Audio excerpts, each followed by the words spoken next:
Assalamualaikum warahmatullahi wabarakatuh. Saya Farah Kilasura dari kelas 12 Al-Hayyan. Pada kesempatan kali ini saya akan menyimpulkan mengenai unsur periode ketiga dan transisi periode keempat. Unsur periode ketiga. Unsur periode ketiga merupakan unsur yang memiliki kulit utama 3 dan jumlah elektron valensinya yang berbeda.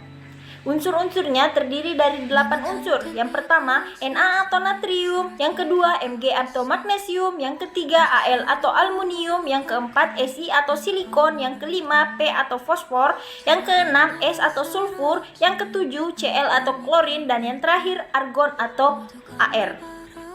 Nah, dari kedelapan unsur-unsur tersebut, masing-masing nomor atomnya berurutan dari 11 sampai dengan 18, yang dimana jari-jari atom dari kiri ke kanan semakin kecil.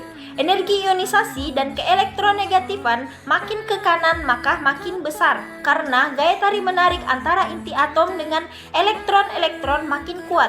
Sifat-sifat dari periode ketiga. Yang pertama, natrium, magnesium, dan aluminium merupakan logam, silikon merupakan metaloid atau semilogam, fosfor, sulfur, dan klorin merupakan non-logam, dan argon merupakan gas mulia. Sifat yang kedua, natrium, magnesium merupakan basa, aluminium merupakan amfoter atau dapat bentuk basa atau asam, silikon, fosfor, sulfur, dan klorin merupakan asam, dan argon merupakan inert. Sifat yang ketiga adalah bentuk molekulnya, di mana natrium, magnesium, aluminium merupakan kristal logam, silikon merupakan kristal kovalen raksasa, fosfor dan sulfur merupakan poliatomik, klorin merupakan diatomik, dan argon merupakan monoatomik. Sifat yang keempat yaitu wujud zat, di mana natrium sampai sulfur merupakan padat, klorin sampai argon merupakan gas. Sifat yang kelima yaitu berdasarkan daya hantarnya, di mana natrium sampai aluminium merupakan konduktor, silikon sampai argon merupakan isolator. Sifat yang keenam yaitu natrium sampai aluminium titik didih naik karena ikatan logam. Yang kedua silikon yaitu titik didihnya dan titik lelehnya tertinggi. Yang ketiga itu fosfor sampai argon merupakan titik didih yang menurun. Selanjutnya adalah sifat kimianya. Yang pertama, jari-jari atom dari kiri ke kanan semakin kecil. Yang kedua, energi ionisasi memiliki kecenderungan naik dari kiri ke kanan. Yang ketiga, sifat oksidator kiri ke kanan semakin kuat, batasnya sampai klorin. Yang keempat, sifat reduktor dari kiri ke kanan semakin lemah, batasnya sampai klorin, karena argon merupakan zat inert yang sukar bereaksi. Selanjutnya adalah kegunaan setiap unsur pada unsur periode ketiga. Yang pertama, natrium sebagai lampu penerangan di jalan raya. Yang kedua, magnesium sebagai kerangka pesawat terbang dan lampu kilat dalam fotografi. Yang ketiga, aluminium sebagai rangka etalase, pintu, dan jendela. Yang keempat, silikon sebagai bahan bakar pada pembuatan kaca. Yang kelima, fosfor sebagai bahan untuk membuat korek api dan pupuk superfosfat. Yang keenam, belerang sebagai bahan baku pembuatan asam sulfat H2SO4.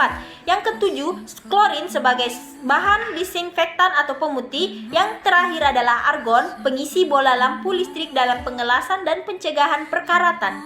Proses-proses pembuatan unsur periode ketiga. Yang pertama, Na, elektrolisis NaCl yang dicairkan dengan katode besi dan anode karbon. Yang kedua, Mg, elektrolisis dari lelehan magnesium klorida. Yang ketiga, aluminium, elektrolisis dari bauksit yang dilarutkan dalam kriolit cair.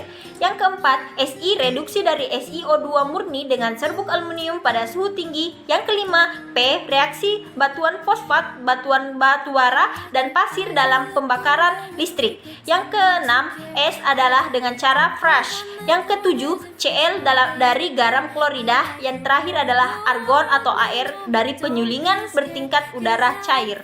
Kesimpulan selanjutnya yaitu unsur transisi periode keempat, di mana unsur transisi periode keempat merupakan unsur transisi yang terletak pada blok D dalam suatu sistem periodik, di mana unsurnya terdiri dari 10 unsur, yaitu yang pertama C atau scandium, Ti atau titanium, V atau vanadium, Cr atau krom, yang kelima Mn atau mangan, yang keenam Fe atau besi, yang ketujuh Co atau kobalt, yang kedelapan Ni atau nikel, yang kesembilan Cu atau tembaga, yang kesepuluh Zn atau seng. Selanjutnya adalah sifat fisis dari transisi periode keempat. Yang pertama, semua unsur transisi adalah logam, sehingga disebut dengan logam transisi. Yang kedua, dari kiri ke kanan, energi ionisasi, jari-jari atom, titik didih, titik leleh, dan massa jenis tidak banyak berubah. Yang ketiga, biloxnya kecuali skandium dan zinc merupakan lebih dari satu macam. Yang keempat, memiliki warna yang khas disebabkan bilox yang berbeda-beda. Yang kelima, mampu bertindak katalis pada reaksi kimia di dalam tubuh dan pada industri. Transisi periode keempat memiliki sifat kemagnetan, di mana memiliki sifat paramagnetik. Sifat paramagnetik adalah sifat di mana satu unsur atau senyawa yang dapat ditarik oleh medan magnet, dan di mana dapat terjadi jika terdapat elektron tunggal atau tidak mempunyai pasangan. Dan semakin banyak yang tidak memiliki pasangan, maka sifat paramagnetiknya akan semakin kuat. Yang kedua, sifat diamagnetik, di mana sifat diamagnetik adalah sifat di mana suatu unsur atau senyawa ditolak oleh medan magnet, di mana sifat diamagnetik ini hanya dimiliki oleh zinc karena elektronnya sudah berpasangan. Kegunaan-kegunaan setiap unsur pada transisi periode keempat. Yang pertama, Sc itu komponen pada lampu listrik intensitas tinggi, Ti sebagai paduan logam yang keras dan tahan karat, V merupakan katalis bahan pembuat permobil. Yang keempat, Cr atau pigmen dan penyamak kulit.